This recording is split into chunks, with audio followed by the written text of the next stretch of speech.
저는 목이 또 많이 아픈데 네. 목이 직장인 여기서 지금 상담을. 허리가 아픈 분들이 목이 많이 아픕니다. 네. 목이 뻣뻣하고. 예. 예. 또 거북목 되게 네. 직장인들 엄청나게 그 많잖아요. 몸이 몹쓰게 태어나서 그런 거 아닌가요? 정확합니다. 정말 정확하게. 예. 몹쓸 머리. 허리가 아픈 사람이 몹쓸 목이 많이 아프거나 예. 네. 목 디스크가 심한 사람이 허리 디스크가 심해지는 이유는 두 가지가 있습니다. 네. 또. 하나는 지금 말씀하신 대로 예. 유전을 그렇게 타고난 네. 거예요. 디스크의 강도는 유전을 굉장히 많이 탑니다.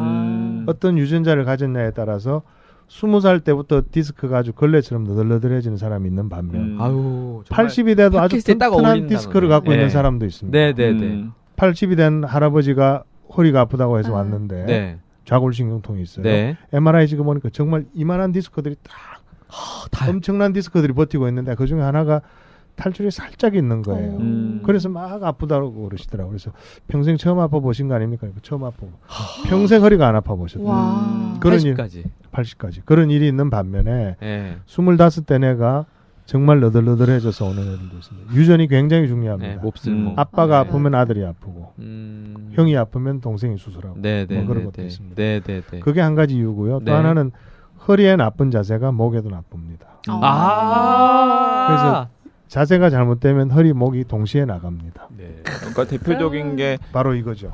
네, 웅크리고 있는 네, 거. 네. 맞아요. 예. 딱 컴퓨터 하는 그 컴퓨터 자세. 하는 그 자세. 네. 거기다 심지어는 다리까지 꼬면 정말 최악이죠. 최악이죠. 그렇죠. 네. 제 허리한테 되게 미안해. 지금 그게- 다들 막 자세를. 저는 원래 이 자세였어요. 예, 네. 아이고 훌륭하십니다. 멋있어 보이려고.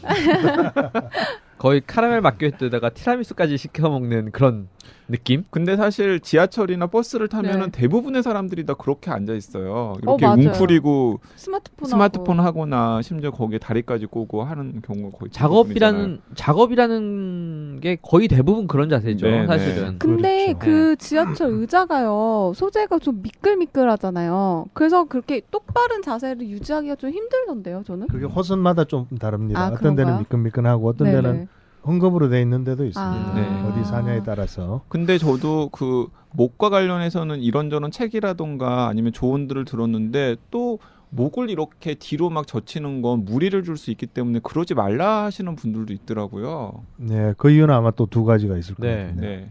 하나는 목 디스크 탈출이 있는 사람은 뒤로 젖히면 팔로 쩌릿쩌릿한 방사통이 심해지지 않습니까? 네, 네. 그게 의학적으로는 스펄링 사인이라는 게 있지 않습니까? 이러면 찌릿찌릿해지는 거. 그러니까 디스크 탈출이 심한 사람은 목을 뒤로 젖히면 더 아파지는 게 있고요.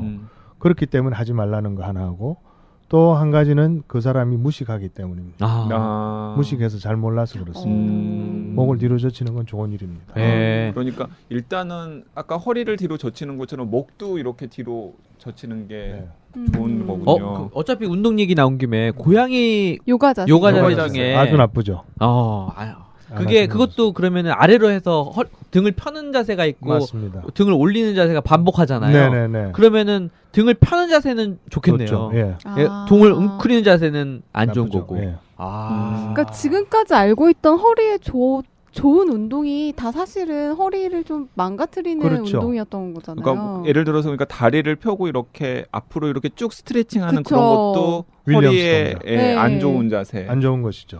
그런데 참 신기하지 않습니까? 그 정말 많은 이 훌륭한 외과 선생님들, 정형외과, 신경외과 선생님들, 그다음 척추 전문가들이 그렇게 오랫동안 네. 잘못된 자세를 계속 하라고 했다는 그 자체가 아주 그러니까요. 신기하지 않습니까? 네. 놀랍지 네. 않습니까? 네. 아니 심지어 오히려 제가 좀 저 사람 이상한 잘못된 사람, 거 이상한 네. 사람 잘못 생각하고 있는 거 아니 아닙니까?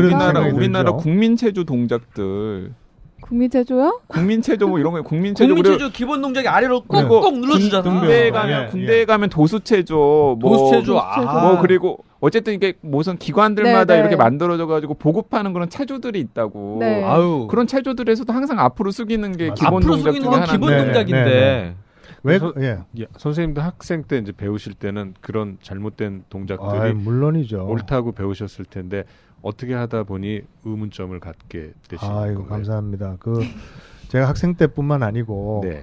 제가 재활의학과 전문의가 되고 나서 한 10년 이상까지 그렇게 가르치고 네. 제 스스로가 디스크가 심하게 왔을 때 그렇게 운동을 했었습니다. 네. 앞으로 숙이는 운동을. 앞으로 숙이는 선생님께서 그리고 개인적으로 운동을 하셨었다고. 네네네. 네네. 불과 한 8, 9년 전까지만 해도 저도 그렇게 운동을 했었어요. 8, 9년 전이니까 재활학과 전문의셨던 시절이네요. 한 10년쯤 지나고 나서까지 계속 하고. 이게 또 웬 엄청난 고백입니까?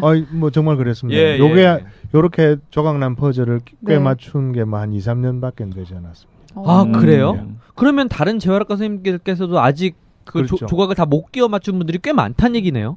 저는 아마 대부분이지 않을까 싶습니다. 그래서 저희가 많이 워크숍도 하고 그러고 있습니다. 요즘. 그럼 생각의 전환을 하시게 된 계기가 있으신 거예요? 예, 뭐 첫 번째는 그런 운동을 하니까 계속 아프더군요. 점점 아. 아파서 한참 아플 때는 제가 그러니까 선생님 본인의 상태가 늘 아픈 거예요. 하루 하루 종일 안 아픈 적이 없었습니다. 예. 그런데 이게 요통이라는 게 가장 그 기계적인 문제인데 디스크가 손상이 돼서 생기는 건데 왜 이게 기계적인 운동을 했을 때 좋아지지 않느냐는 거죠. 그래서 여러 가지 그 전 세계에 떠도는 여러 가지 운동들을 저도 하고 환자분들한테도 당연히 이렇게 트라이얼 해봤는데 그 중에 도움이 되는 운동이 한 가지 있었는데 그게 이제 그 캐나다에 있는 스튜어트 맥길이라는 사람이 있습니다. 스튜어트 맥길. 그 양반이 하는 워크숍을 한번 보고 그 양반 책을 보고 이렇게 몇 가지를 해봤는데 거기서 이제 가진 기본적인 개념이 요추전만을 없애지 말라는 거였습니다. 네. 그래서 그 부분에 대해서 이제 나름 뭐 이거 저거 찾아보고 하면서 뭐 제 나름대로는 퍼즐을 좀 맞췄다고 생각을 합니다. 네. 외람된 질문을 제가 하나 도발적인 질문을 좀 그 퍼즐을 맞히셨다라는 게 그렇게 짧은 시간이면 다른 지금 재활학과 학회에서 여러 계신 선생님들 사이에서는 아직 합의가 이루어지지 않은 내용을 맞습니다. 말씀하시는 건가요? 맞습니다. 그러면 반론을 제기하시는 선생님들도 계시겠네요. 뭐 아직까지는 대놓고 반론을 제기하시는 분들은 제 이야기를 다 알지 못하시니까. 그렇죠. 이 맥켄지 운동이 이제 허리에 좋다, 허리 강화에 좋은 운동이라고 말씀하시는데 이 운동이 생긴 건 얼마나 된 그건 거예요? 58년도입니다. 1958년도에 맥켄지가 만든 겁니다. 맥켄지라는 뉴질랜드 물리치료사가 만든 겁니다. 그런데 그동안 잘 널리 퍼지지 않았었죠. 네. 그러면 앞으로 숙이는 운동이 허리 안 좋으면 그 다양한 운동에서 유연성이 앞으로 숙이는 자세가 또 필요한 운동들이 많잖아요. 그렇죠. 예, 그럼 그런 운동을 위한 유연성은 어떻게 키워야 되나요? 그런 운동을 위한 유연성은 고관절에서 발생해야 된다.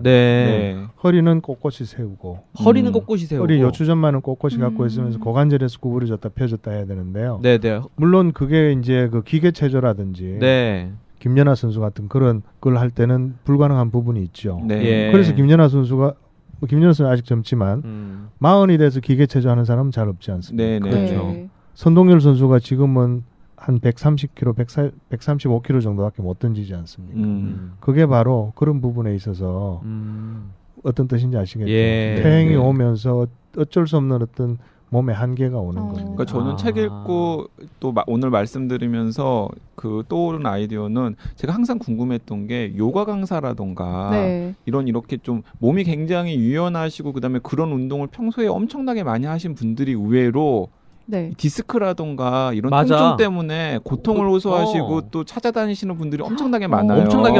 엄청나게 많대요, 진짜. 오늘 제외해서도 몇 번 본 것 같아요. 그런데 나는 항상 그게 궁금했거든. 왜 평소에 그런 운동들을 하시고 그리고 또 그런데 신경을 쓰시는 분들이 저렇게 디스크 때문에 고통을 받으시고 허리가 안 좋으시니까 잘못된 운동을 하시니까 몹쓸 몸이 아니잖아, 그런 분들은 사실. 그 허리 가운데가 뻐근한 아까 말씀드린 디스코제닉 페인, 디스크성 요통이라는 개념이 그 척추 전문가들한테 널리 알려지기 시작한 게 2000년도 후반입니다. 그 이야기를 처음 시작한 건 1984년인가 오스트레일리아 그 정형외과 의사 닥터 크록이라는 사람이 처음 이야기한 여러 가지 문헌들이 보이긴 합니다만 그게 많은 의사들이 그래 정말 디스크가 손상이 되면서 허리가 아픈 거야라는 그걸 인정하기 시작한 게 2000년도 초반부터 지금까지 조금씩 퍼져나가고 있습니다. 그러다 보니 그 전까지는 허리 가운데가 아픈 것은 다 근육 때문에 아팠다고 생각했습니다. 근육이 뭉쳐서 근육이 뻣뻣해서 아팠다고 생각했습니다. 그러니까 어떻게 해야 됩니까? 근육을 풀기 위해서 스트레칭하고 가르쳤겠죠. 그 부분이 아주 늦었습니다. 디스크 탈출 때문에 좌골신경통이 생긴다는 걸 알게 된 게 1934년도입니다. 콜레라 이런 거에 비하면 엄청나게 늦어졌죠. 그러네요. 굉장히 늦습니다. 그러니까 그 허리 통증에 대한 현대의학의 수준은요, 뭐 심장내과라든지 일반외과십니까? 네. 일반외과가 만약에 벤틀리라고 그러면 허리 통증에 대한 현대의학 수준은 아직 뭐 옛날 폰이 원도 안 되는 그런 상태일 겁니다. 현대에서 문제 삼을 수도 있겠는데. 옛날에 현대의학이라잖아요.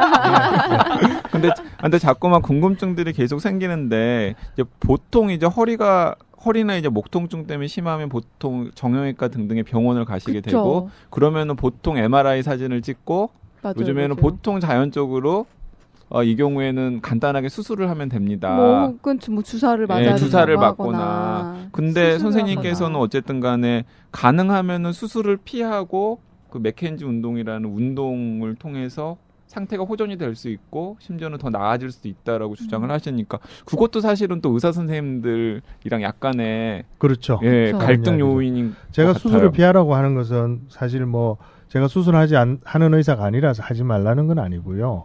허리 디스크가 만약에 지우개 덩어리 한 덩어리 같은 그런 물렁뼈라면 그게 한 군데 튀어나오면 깎아내면 되지 않습니까? 네. 네네네. 지금 허리 디스크는 그게 아니고 바깥에는 아주 딱딱한 껍질이 있는 섬유륜으로 막혀 있고 속에는 젤리, 로션이 네. 들어있는 그런 물방석 구조이기 때문에 이게 탈출이 되거나 혹은 찢어지면서 이렇게 벌어졌을 때 그걸 잘라내게 되면요. 섬유륜 껍질을 같이 터득지게 됩니다. 그렇죠.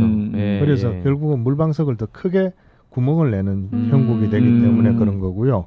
그 물방석에 구멍을 내는 게 얼마나 나쁘냐 하는 것은 그 2009년도에 그 유진 캐럭이라고 스탠포드의 정형외과 의사가 10년 추적 관찰한 스터디가 있는데요. 연구가 있는데 거기에 허리에 조그만 바늘구멍 하나 뚫고 나서 10년 후에 봤더니 그것 때문에 그 디스크가 훨씬 더 빨리 망가지고 디스크 탈출이 오더라는 거예요. 네. 바늘구멍 25게이지 바늘 아시죠? 당뇨 바늘. 아주 가는 거. 네, 아주 그거 가는 네. 머리카락 같은. 네네네. 그걸 하나 찔렀다가 조영제 놓고 뺐는데 네. 10년이 지났더니 다 망가져 있더라는 겁니다. 아. 그 디스크들은. 디스크 수술이나 이런 건 잘라낸다고 하잖아요. 소위 말해서. 음. 그러니까 그런 면에서는 정말 오히려 망치는. 그래서 그런 연유 때문에 네. 그렇습니다. 요추 전만을 유지해야 된다. 네. 그 얘기는 제가 지금 요추 전반을 유지하기 위해서는 엉덩이를 최대한 뒤로 빼야 되는 건가요? 그렇죠. 그렇죠. 예, 예. 그 가슴을 하이팩스 의자에 그 자세처럼 하이팩 의자. 하이팩 의자인가요? 예. 뭐 그렇다고 볼 수 있죠. 하이팩스는 저희 회사에서 하는. 아, 네. 간접 광고였습니다. 네. 뭐 그렇다고 볼 수 있습니다. 예. 근데 지금 대부분 의자들이 보면 네네. 네. 이 요추전만을 강조할 수 있도록 튀어나와 있습니다. 그렇죠, 네. 그렇죠. 네, 예, 네, 예, 예. 아, 저는 오히려 그 헬스클럽이나 이런 데 가보면 너무 요추 전반이 심해지는 것도 안 좋으니까 그건 잘 몰라서 예, 엉덩이를 안으로 좀 말아야 된다. 이런 얘기들을 하잖아요. 그건 몰라서 그런 거군요. 몰라서 그런 겁니다. 그럼 엉덩이는 최대한 뒤로 빼는 게 좋다. 네, 엉덩이를 빼는 게 중요한 게 아니고 엉덩이는 예, 예. 사실은 우리 하체의 가장 그 튼튼한 반석이 되는 거죠. 네네. 그 반석은 원래 그대로 있고 그 위에서 요추가 앞으로 구부러지지 말고 가슴을 활짝 열면서 뒤로 펴지는 게 중요한 겁니다. 가슴을 활짝 열기 위해서는 뒤에 있는 견갑골이 네. 서로 좀 더 이렇게 뭐 가까워지고 가운데로 그럼 모여져야 등 돼요. 근육이 이렇게 탄탄하게 잡아줘야 돼요. 아주 중요하죠, 등 근육이. 그러니까 근데 등 근육이 항상 약간 긴장돼 있어야 되잖아요. 약간 그렇죠. 네. 그 역도 하셨잖아요. 네, 예. 학교 다니실 때. 네, 네. 역도 자세는 요추전만의 대표적인 역도 하셨어요? 그렇죠. 자세잖아요. 예. 딱 지금 몸을 보세요. 아니 저는 지금 역돌까 유돌까 고민하고 있었어요. 뭔가 틀림없이 돌자가 하나 될것 같긴 한데. 아이고. 사실 외람되지만 송구스럽습니다. 두분을 한번 붙여보고 싶은 생각이 듭니다. 딱 팔씨름 같은 거. 예, 아니 딱 그 아닙니다. 게르만족 냄새가 나시는 두 분이 앞에 앉아 계시니까 선생님 비하면 저는 저는 뭐 흉노 쪽에 슬라브 아니 우리 때는 약간 호비가 선생님 그럼 언제 역도하신 겁니까 그럼? 저는 본과 그 의과대학 다니는 내내 하고 그 후로도 쭉 했었죠. 제가 네, 허리가 네. 약해진 것도 여기 제 책에 서문에 보시면 네, 제일 네. 그 마지막 에피소드로 나오는데요. 네네. 너무 센 역기를 들었기 때문에 아파졌습니다. 네네. 저희가 또 이렇게 얘기하는 사이에 광고를 좀 넣어줘야 되거든요. 아시죠? 아주 중요하죠. 네, 네. 방송 광고로 인용된다는 거. 백년원의 잠시 광고 듣고 다시 돌아오겠습니다. 서울대병원 재활의학과 정선근입니다. 이번에 100년 허리라는 책을 출간하였습니다. 허리 보증 기간을 100년으로 늘리는 방법을 소개한 책입니다. 우리 국민의 80%가 요통과 디스크로 고통받고 있습니다. 나쁜 운동, 나쁜 치료법은 통증과 디스크를 악화시킬 뿐입니다. 백년허리 만드는 좋은 운동, 좋은 자세를 배운다면 수술 없이 요통과 디스크를 치료할 수 있습니다. 디스크 치료의 새로운 패러다임을 이 책 한 권에 가득 담아봤습니다. 백년허리, 사이언스 북스에서 출간되었습니다.